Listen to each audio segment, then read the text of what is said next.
Dès son accession à la tête de la RDC, le président Félix-Antoine Tshisekedi est en guerre contre l'insécurité qui sévit dans l'est du pays depuis plusieurs décennies. Une insécurité entretenue notamment par le soutien militaire et financier du voisin rwandais aux terroristes du M23. En dépit de ma bonne volonté et de la main tendue du peuple congolais pour la paix, certains de nos voisins n'ont trouvé mieux que de nous remercier par l'agression et le soutien des groupes armés terroristes qui ravagent l'Est de la République démocratique du Congo. C'est le cas actuellement du Rwanda qui, au mépris du droit international, de la charte de l'ONU et de l'acte constitutif de l'Union africaine, a une fois de plus non seulement agressé en mars dernier la République démocratique du Congo par des incursions directes de ses forces armées, les RDF, mais aussi occupe des localités de la province du Nord Kivu par un groupe armé terroriste interposé, le mouvement du 23 mars, dit M23, auquel il apporte un soutien massif, tant en matériel de guerre qu'en hommes de troupes. Face à cette situation, le chef de l'État a revu sa tactique.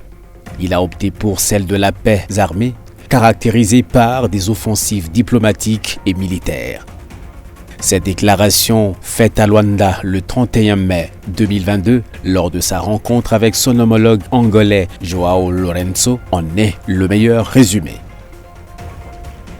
Juste après la résurgence du M23, le président de la République a organisé sa tactique offensive pour l'établissement de la paix durable en RDC sur 3 fronts, international, continental et national.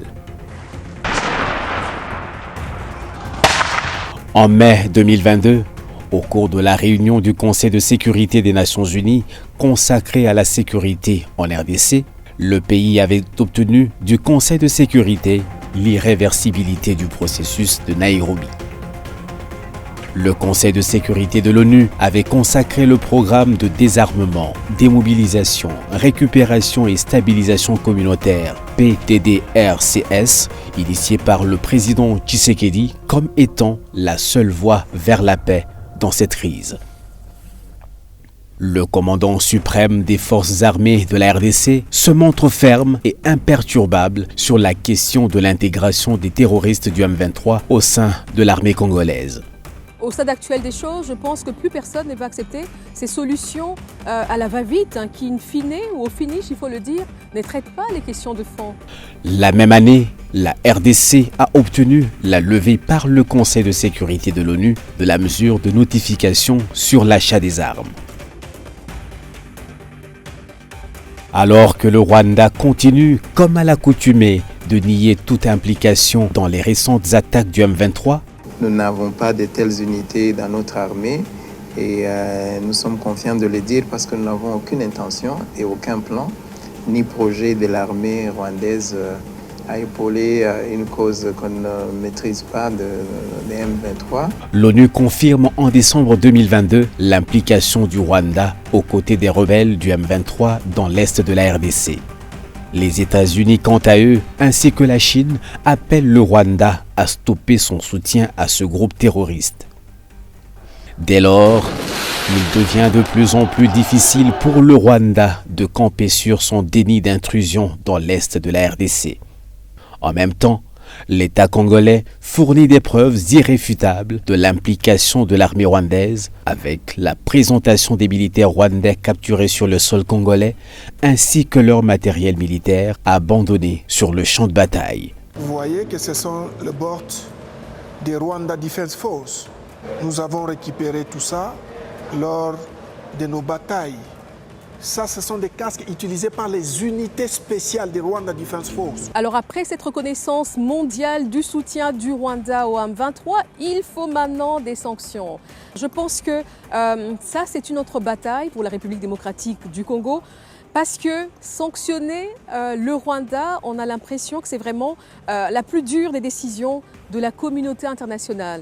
Et c'est vraiment là notre combat. Alors ce n'est un secret pour personne, la communauté internationale s'est longtemps culpabilisée dans la gestion des événements ayant conduit au génocide du Rwanda en 1994. Et donc ce pays, le Rwanda en l'occurrence, a toujours bénéficié de pratiquement tout de la part de la communauté internationale. Et là on parle de soutien militaire, financier par exemple, et tant d'autres qu'on ne saurait citer ici, c'est connu.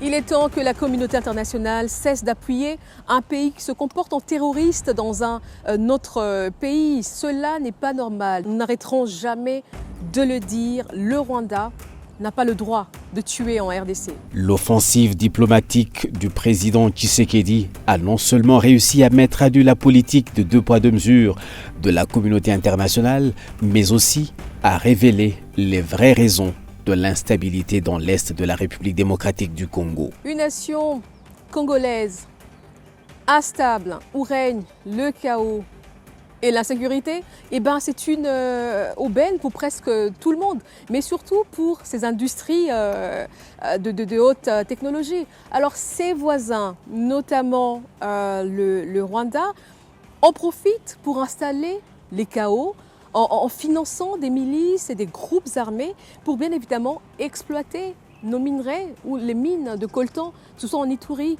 ou au Nord Kivu, et au profit de qui ? Des multinationales. Ça, ce n'est plus un secret.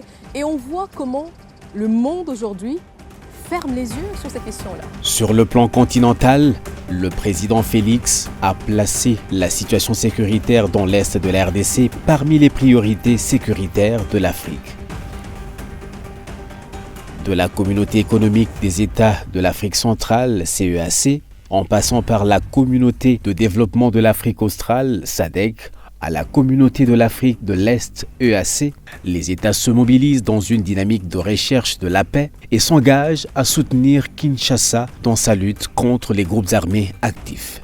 On le dit peut-être pas assez, mais je pense que le président Félix Tshisekedi a réussi un grand exploit. Il a évité l'affrontement direct entre Africains sur le sol congolais, un peu comme lors de la seconde guerre d'agression en 1998. Alors qu'est-ce qu'il a fait ?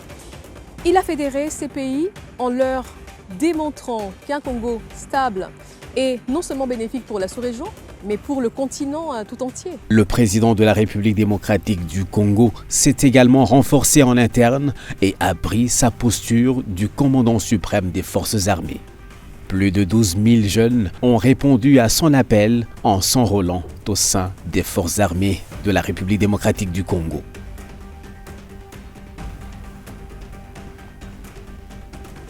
À travers le pays, les manifestations se sont multipliées pour non seulement dénoncer l'agression rwandaise, mais aussi et surtout soutenir les efforts des FARDC contre les forces ennemies. Le président s'est aussi employé à assainir l'appareil militaire congolais, truffé de certains hommes en uniforme dont la loyauté reste discutable. C'est ainsi qu'il a procédé au remplacement des hauts officiers au sein de l'armée congolaise. À la faveur du remaniement ministériel, le chef de l'État a confié à Jean-Pierre Bemba le ministère de la Défense, dont la lourde tâche est d'opérationnaliser la loi portant programmation militaire 2022-2025. Cette loi vise à renforcer les capacités opérationnelles des FARDC. Et pour le président congolais, cette loi est une réponse structurelle afin de faire face à l'insécurité et aux multiples menaces émergentes. Sur le théâtre des opérations, les FARDC ont réussi à contenir les terroristes du M23 grâce également à une parfaite collaboration avec les communautés locales.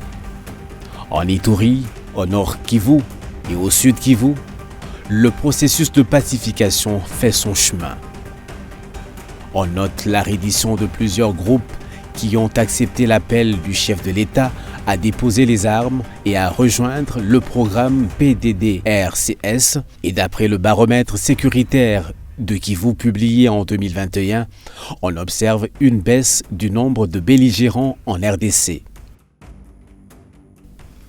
Alors qu'en 2019, près de 130 groupes armés existaient dans le seul Kivu. En 2020, on comptait 122 dans tout l'est du pays, précisément dans le Nord Kivu, le Sud Kivu, l'Ituri et le Tanganyika. Je pense qu'il est vraiment temps que toutes les forces vives s'unissent tous derrière le commandant suprême des forces armées de la République démocratique du Congo.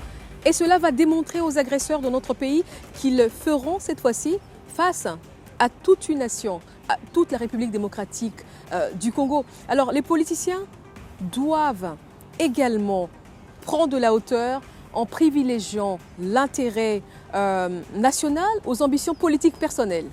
On voit tous aujourd'hui comment le président Félix Tshisekedi s'active à ramener la paix durable au pays sans déclencher un conflit régional à grande échelle.